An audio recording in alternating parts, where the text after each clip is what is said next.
Welcome to my weekly roundup. Well, this week the Public Accounts Committee published our first report on government preparation for COVID. We were astounded to discover that there had been no economic planning for the outfall of a pandemic, despite this being the top non-malicious risk that government plans for. So while an exercise in 2016 called Exercise Cygnus planned for the health response, there was no planning anywhere in government for an economic response.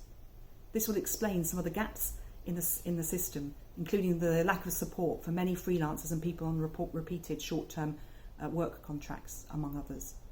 We've asked the government to come back to us by the 1st of September with a plan for what to do if there's a second spike, having learned the lessons so far. On Monday, we challenged the government about the 40,000 vacancies for nurses up and down England. Nurses make up about 25% of all NHS staff, so it's vital this is tackled, and we'll be publishing our report in the autumn. And the Home Secretary came to the House of Commons this week to talk further about the lessons learned from Windrush as a result of the Wendy Williams review.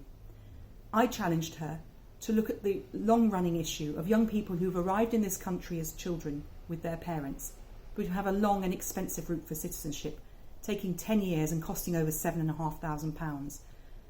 This country is their home. They're not going anywhere else, and this needs resolving. So I'm working with Chris Ann Jarrett from Hackney South and Shoreditch and We Belong, and we're hoping to meet with the Home Secretary to press the case.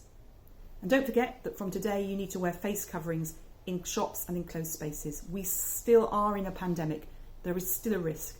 So please, look out for each other and stay safe.